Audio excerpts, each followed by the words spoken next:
Hello, it's Anisha, and welcome to another episode of Magical Minds with Anisha Johal. I'll be spreading the magic by bringing you a series of inspirational interviews with some very magical minds to educate, empower, and encourage your magical mind. In this episode, I'm joined by Karina Sahota, who is a self-taught baker who was a contestant in Channel 4's Junior Bake Off. Karina, welcome to Magical Minds. Thanks. So why don't you start off by telling us a little bit about yourself? So I'm Karina, I'm 15 years old, and in 2019 I was on Junior Bake Off, which was an incredible moment, and I'm also an ambassador for the Dudley Ma page. That's incredible. At such a young age to have two phenomenal achievements to be part of a TV series and to be an ambassador is amazing. So why don't you tell us a little bit more about how this all started? What was the magical moment that inspired you to bake? I suppose it was my mum really. She cooks and she bakes as well, and from a young age I kind of just got involved with that, and then from there it's just grown. That's really nice to hear how you had like a passion for baking from a young age and it just developed. Like I've seen your Instagram page and the things you create are amazing. Saying you're a self-taught baker as well, like I'm just blown away with, your work. So how do you kind of like experiment with different types of baking? Do you try different things from recipes online, from videos, or do you make your own recipes? Definitely, yeah. Sometimes I do like tweak recipes and stuff, and I do try and make them my own. But I suppose, especially Instagram now, it's such a huge platform where you can get so many ideas from it, and that's where I do get most of my ideas for like my cake designs Yeah. and things like that. And it just helps me experiment with all my techniques. Totally. So, can you tell us a bit about Bake Off? So, you mentioned you were a contestant in 2019. How did that all happen and what was the experience like? It was crazy, honestly. It was 3 years ago now. I got the call from my mum saying when I was at school, like, "Oh, you made it on." I was like, "Oh my god, really?" Like, I just didn't believe it at all. Filming was amazing as well. Such a lovely crew and people I met as well. I'm friends for life with them now. Really, we talk all the time. Baking there was really stressful, I suppose, because you were being filmed at the same time, and you just had to make sure it was great. And Prue and Liam were really nice as well, and overall it's a really great experience and something I'll just never forget. It does definitely sound like an amazing experience and a once in a lifetime opportunity. Like, how many people can say they've been part of a national TV show at such a young age as well? That's such a phenomenal achievement. Yeah, definitely.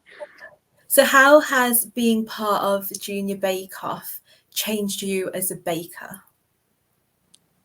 Tons, like a lot. I remember before I was baking, I was just doing so many just simple stuff, and then since then I've just learnt so much, learned how to do different new techniques with, like, for example, bread or something, and it's definitely helped me grow as a baker.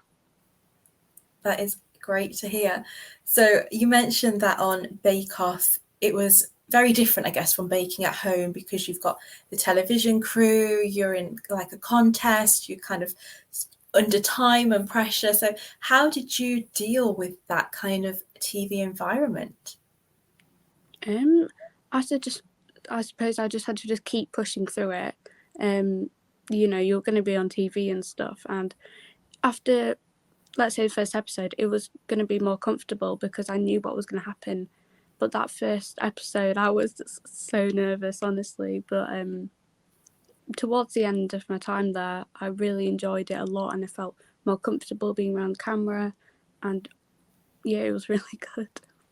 Totally. I think the first time you do something is always kind of the most nerve-wracking. And then once you get used to it and you keep going, you step out of your comfort zone, but then that becomes your comfort zone in a Yeah, sense. So like episode one, you're like, I'm out of my comfort zone, it's all new. But then as you go through the episodes, it feels comfortable, doesn't it? yeah, definitely. So how many episodes were you part of and how do you feel like it helped you to grow throughout the process? I was on there for 5 episodes. Towards the end of Heat 1, I was out on pastry day.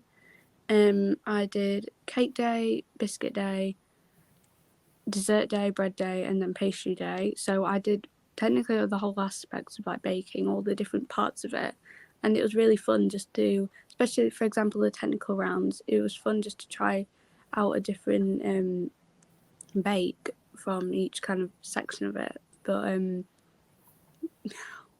that sounds like an incredible experience to have done so many different types of baking in all those rounds and to have made it that far in the competition. Like, that is really inspiring to hear. right.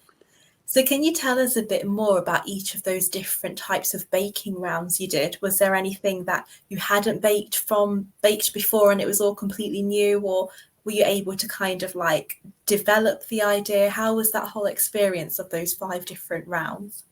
So the cake day was my first day, and the first technical was this peanut butter and chocolate swirl cake. I had no idea how to do or anything, and I was always like looking around like, do you know what to do next, sort of thing. And we were all like that.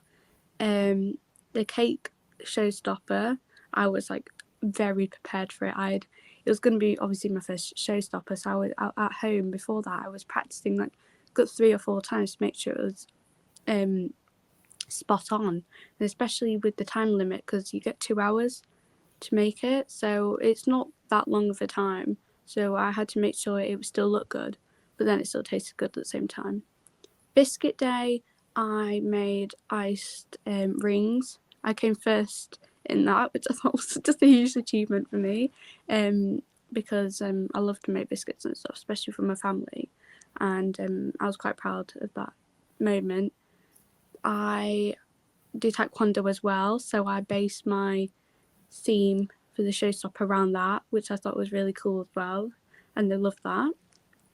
Bread day was a bit of a nightmare. I kind of just forgot how to make scones, and I just kept kneading the dough. I remember when I was thinking afterwards, this is a scone, you weren't meant to be kneading it, sort of thing. And the pressure of that as well, because everything just goes out your mind and you're just thinking, what do I do next? Dessert day was probably the technical the worst day for me. If you've seen from like years ago now, you have to make Harry Hill pancakes, and honestly a little bit like a fried egg, honestly. I made a complete mess of it, but what pulled me back from it and what made me get through to the next round was my showstopper, which probably was my favourite one out of the entire time I was on there. It turned out the best I could have ever done. At home, I remember doing it. It was just a nightmare because I had to make a meringue roulade, so it was basically meringue, and then you had to roll it up. So obviously it would have cracked and stuff and become a nightmare. But when I did it, it turned out really well, and honestly, I was over the moon with it. Pastry day was interesting as well. We had to make shoe nuts, which was shoe pastry, and kind of a bit of an embarrassing moment for me was they were like, don't open the oven on like the recording of it, and there's me opening the oven, and they put a little clip of that, and I was like, oh, okay. But as well as that, the pastry as well was undercooked in the showstopper round, and they cut through it and you could just see a line of uncut pastry. And I remember from there, as soon as I cut that, I was like, I'm going to be out, because I came 5th out of 6 in the technical, but then I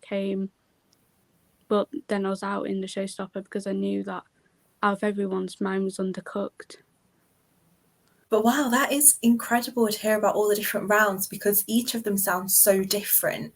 But it sounds like you really learned a lot and developed a lot, and it's great to kind of just hear about, how that was for you. Yeah, I remember. I only made shoe pastry once at home. It failed completely, but when I did it there, obviously I was extremely nervous, and it did kind of was on the edge of it then. But now I really enjoy making shoe pastry. Like I may make eclairs and shoe buns, and just that little example as well, it shows the growth between how I've grown from that. that you've hit the nail on the head there. That's what it's all about. It's all about growing and developing. And we're not going to grow if we get everything right. We have to No, make definitely. mistakes. We have to learn these things. And for you to have that mindset that, okay, on the show it might have not gone well, but look at me now, I can make all these things. That is gold dust, really. So it's great to hear kind of your mindset and your perspective about this and how positive you are about the whole experience. Yeah, like I can't walk away with it being a negative experience or anything. Totally. It's like once in a lifetime opportunity, and there are some little bits where I do slightly regret, or like for example, I should have turned up the oven to make sure the pastry was cooked. But at the end of the day, though, I still got so far in it, and it was just a great experience overall. Totally, like those things happen where, it doesn't cross our mind and we can look back and think, oh, I should have done this, but Yeah. really in the grand scheme of things, you are where you need to be. And I think all those challenges and all those mistakes, when you look back in the future, you're actually grateful for them because you've become a better person. They've shaped you. So it's been really nice to hear about your mindset behind everything like that. So you mentioned loads of kind of different types of baking. Now, do you bake much Indian food? Yeah, I was brought up in an Indian household and stuff, and my mum and my grandma make curries and stuff. So I have learned, how to make curries and naan breads, and I gave my naan bread recipe to the Daddy Ma page that I'm an ambassador for, and they all loved it and stuff. And I've seen people actually make the naan breads and enjoy them, and especially cooking as well, that side of things. I have grown as well with it, and I am starting to do a lot more cooking now. That's great to hear how you're embracing your Indian culture as well and experimenting with different recipes. And to have someone actually use your recipe and make something is amazing. Yeah, I was just like, wow, you love this, Can you tell us a bit more about your work with Dadimas? Yeah, so I think I've been an ambassador for them for probably a year and a half, 2 years now. I've given lots of recipes to them, such as naan bread, raspberry shortbreads, badfi, and there's one more I can't really remember. But yeah, I make little videos for them and sort out a recipe for them, and they put it on their feed, and I get lots of positive comments and people making them saying, wow, I love this recipe and stuff, and yeah. That is awesome because a lot of people don't really know how to make, like you mentioned, barfi, for example. We're used to buying it from the shop, but for you to actually, at a young age to be able to make that and then share your recipe and then see other people making it, I think it's great that you're embracing your culture and helping to keep it forward because a lot of people of our generation kind of lose that touch with their culture, but it's great to see you keeping it alive through your baking and cooking. Yeah, you'll be surprised how easy it is to make. Honestly, I thought it was quite hard to make, but Yeah, with a couple of ingredients and a saucepan and a hob, you'll be fine. I'll have to try one of your recipes now. You've inspired me to start baking. So have you ever kind of done a mixture of an English dish and an Indian dish? Have you ever kind of experimented with a bit of East and West? There probably has been a time where I have. I just can't remember out of the top of Yeah. it. I think I have made like some biscuits with like added spice and stuff Oh, okay. like cumin, but I can't really remember anything from the Yeah. top. But I probably will, because I was kind of into that as well and fusing things a bit and making my own recipes. But Yeah, I totally. don't think I can remember anything where I've properly done something like that. Yeah. Yeah, it would just be interesting to see like how you can merge them both together to create your own kind of unique recipe. Yeah. So what is the main magical memory that you have of baking? I suppose it was Bake Off really. That was a main aspect of like my baking life, and it was a huge moment. What was that word? Was there one particular memory of Bake Off that like stands out to you? So whenever somebody says to you, "Oh, you know, you were part of Channel 4's Bake Off," is there anything that comes to mind straight away? Probably me messing up with the pancakes, honestly. Yeah, I just can't get that out of my head, honestly. Like, they were quite bad, but when I think about that, a ton of other memories come flooding in, like the friends I made, what I actually baked on there, the people, and yeah. But if you ask me how was Bake Off, I will go and start rambling into a full-on story, honestly, because it's so much to say, and it was such a great experience. Totally. What was it like meeting other young bakers? It was, we were just all on the same page at that point. Then it was so nice just to meet them all and just to get to know them and just know that they're going through the same thing. We're all in this together. Yeah. Well, sort of competing against each other in a way, but honestly though, afterwards we've got like a huge group chat and everything. We just talk all the time, and yeah.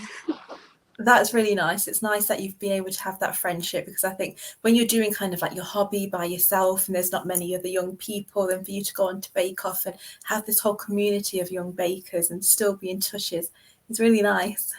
Yeah, like especially if I never went on that, I would have had just a few online mutual friends, but it's nice to know that I've actually got some, well, like physical friends who I've like seen before and interact with them like that. So what are your plans for baking? Well, how do you see your baking future? Because I know you're currently at school. Is baking a hobby that you want to pursue, or do you see it more as kind of a long-term career?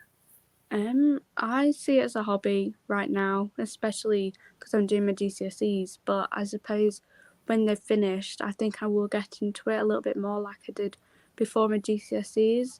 But I don't see it as something that I really want to do long term. For example, I open a bakery. I want to like be a dentist when I'm older and stuff, or like a doctor or something in the medical field. But I do see it as a long term hobby though. Definitely, it's nice to that you're keeping it as a hobby and that it's something that you enjoy. And it Yeah. sounds like you're into loads of different things. If you're aspiring to work in medicine, and you mentioned you do taekwondo as well, it's great that you've got you sound like a real all-rounder. Yeah, it's just something I can just go back to all the time. For example, like when I'm stressed or something, I can bake something. I like putting my earphones, and I've got my Spotify playlist on, Yeah. and like just enjoying, just doing what I love to do. Yeah, I think that's the key thing, is enjoying it. And it sounds like that's what it is for you. It's a hobby, it's something you enjoy. And yeah, it's really inspiring to hear about your baking journey. Yeah. So, Karina, you also have your very own business at such a young age. You're not only a baker, you're not only studying and doing taekwondo, you have your own business. So can you tell us a little bit more about that?